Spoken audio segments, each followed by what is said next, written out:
the gentleman from Minnesota, Mr. Ellison, is recognized for 5 minutes. Good morning, Madam Secretary. Let me join some of my colleagues in applauding you. I like the budget. I intend to support it.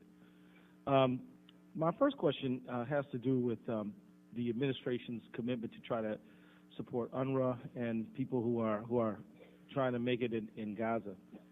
Not the people who are engaged in terrorist activities, but the regular folk who are trying to survive. And but some of the assistance that we've given already hasn't really made it to the people. And I'd just be curious as to your thoughts as to how we might be able to actually get some of this humanitarian assistance into the hands of folks who we send it to help. Well, we happen to believe that UNRWA is a vital humanitarian actor that does provide critical services and assistance that would otherwise be provided by extremist groups. You know, we can't have it both ways. If we're not in there supporting UNRWA in actually providing services, I believe that the situation would become even more threatening to us and to Israel. So UNRWA is an indispensable counterweight to radicalism and terrorism, particularly in Gaza and Lebanon. And in fact, UNRWA's efforts are supported by the governments of Israel, Lebanon, Syria, and Jordan, and the Palestinian Authority. So that's a pretty broad cross-section of the region.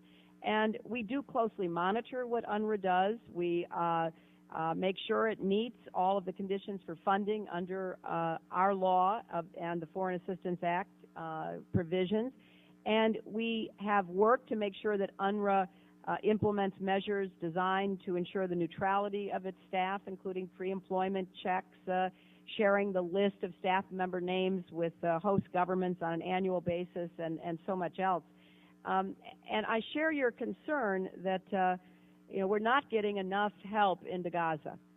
I've raised this consistently with the Israeli government. They have made certain moves which have increased the flow of food and clean water and medicine. But I think more could be done that would not provide any threat to Israeli security, and we raise that with the Israelis on a regular basis.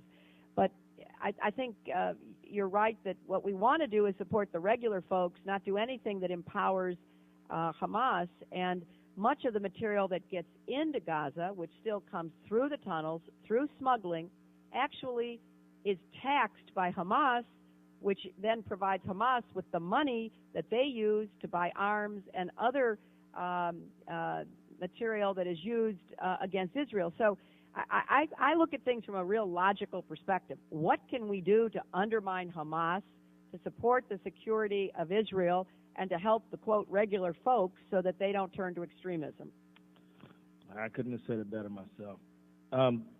Let me say that about 60% of the 2.5 million internally displaced people in Pakistan are women. And what is the U.S. aid package or programs doing to specifically address the need of female refugees in Pakistan? Well, Congressman, we are working very hard. We have a range of programs that assist refugees. We also have tried to target aid to women refugees. One example, which was a great public-private partnership, is last summer we reached out to Pakistani American doctors and nurses and asked them to go to the refugee camps because women were not getting adequate medical services. And we had several dozen Pakistani doctors, mostly women, who took time off from their practices, took 6 weeks, went to SWAT, worked with refugee women. So we're always looking for ways that we can get the aid to women and children because they're often the ones that are most severely dislocated and damaged by any kind of conflict. Well, Madam Secretary, I just want to say that I appreciate that because as you and the President reach out to the Muslim world, and I certainly commend that, we should just bear in mind the United States is part of that world. And to draw upon American talent, medical talent or otherwise, is just a very good idea. And I'll just end with an editorial comment, and that is that it's the people who stood up against or stood against the position to condemn the Goldstone report never claimed that the Goldstone report was completely accurate. The point was that most of us hadn't read it, and that and that we would hope that Israel would participate in that report to make its points, which it certainly had evidence to make. And so that's my time's out. So.